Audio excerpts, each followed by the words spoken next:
Read Torture and Abuse of Power and Disempowerment of the Vulnerable.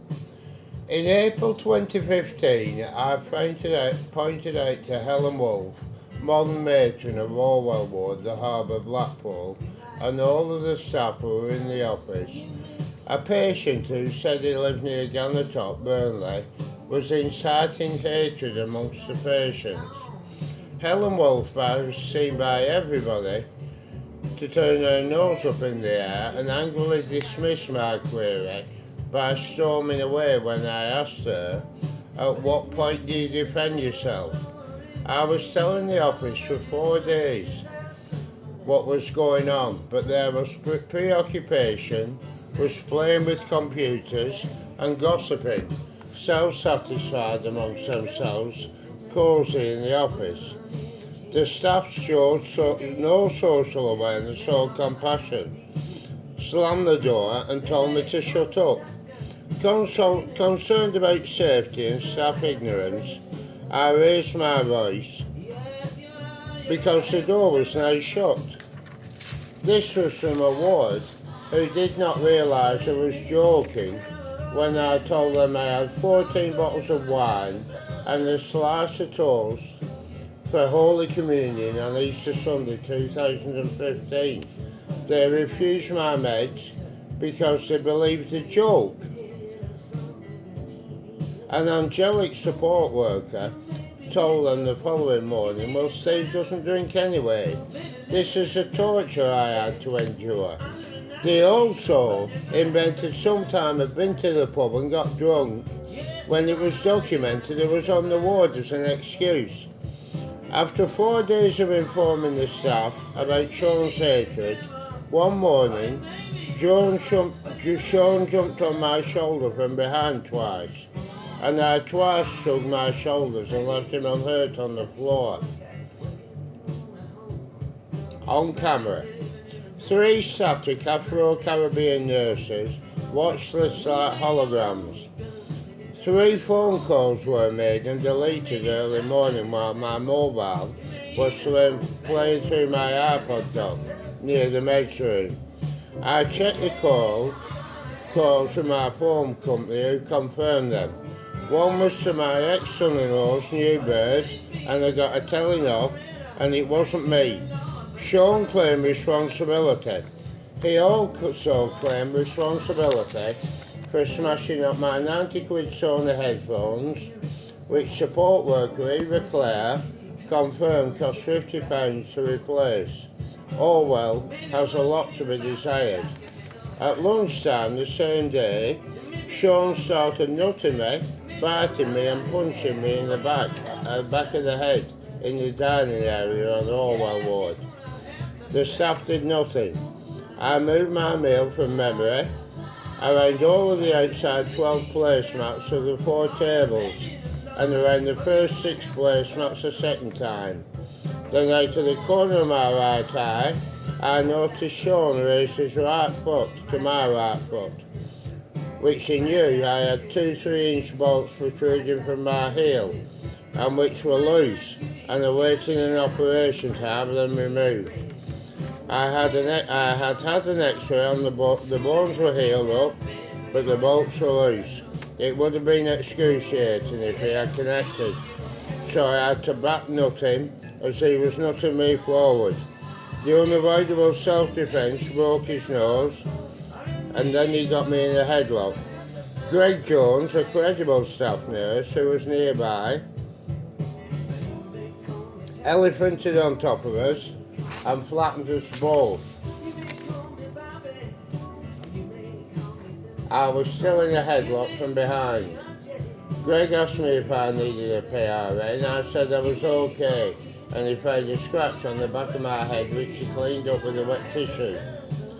When Sean came from the treatment room after having his broken nose examined, I asked him if he was okay. He snarled, "Are you starting again?" In the presence of 2 members of the CQC, I asked every nursing assistant afterwards if they felt safe with me. With the 2 care quality commissioners as witness, they all smiled. "Of course we do." I wondered what Sean was trying to prove, and why the modern matron and the staff had let him take it so far. Willie, with the painted toenails and the skinhead, who was on Calder Ward and Darwin Ward, Blackburn, said he had a crime number for Sean attacking him. I saw the modern matron of Orwell Ward come crawling to Willie on Darwin Ward. He was also sent to Peop as a victim as I was. He said Sean was allowed to do a runner from the police. Why?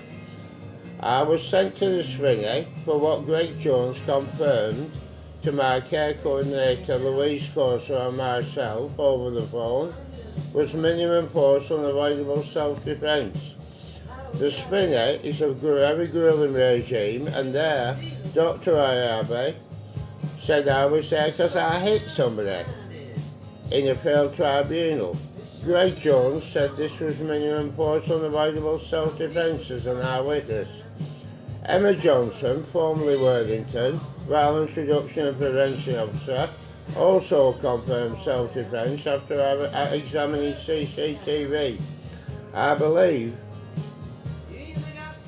I was corruptly detained under false pretences because I had uncovered a deliberate titration blunder from the aripiprazole tablet to the injection with missing prescriptions for doses I had been given with replacement signed for doses I hadn't had.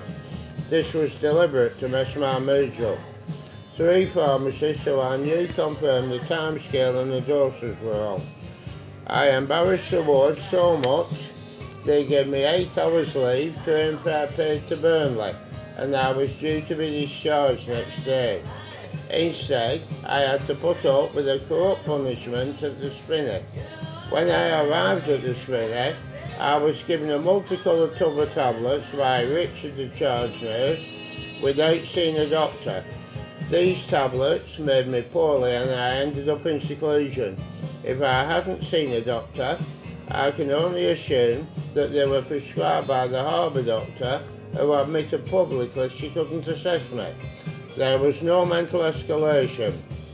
I was given the malicious medication when I was given it. There was no mental escalation when I was given the malicious medication. When I was in seclusion at the Swinney, I was seen attacked by Richard and Carl, without the beard, on camera. Richard targeted the foot that needed the operation, and Carl Robert punched me in the throat, on camera. The social worker, Dr. Abby Hoy, and myself had a meeting, and Richard Donkler and Carl Hamer were both suspended from Holton Ward as the attack happened on camera. I now have a crime number for Sean's attack, and this leads to a number of other questions, such as gormlessness, corruption, false documentation, illegal detention, cruelty, sadism, lack of protection of the vulnerable. It was documented at Mossview in December 2014. There is no evidence of a psychosis and no evidence of a mood disorder, and the antipsychotics are of no benefit to me. It was recently documented at the Swinney. There is no evidence of an affective disorder, and that I am open and honest.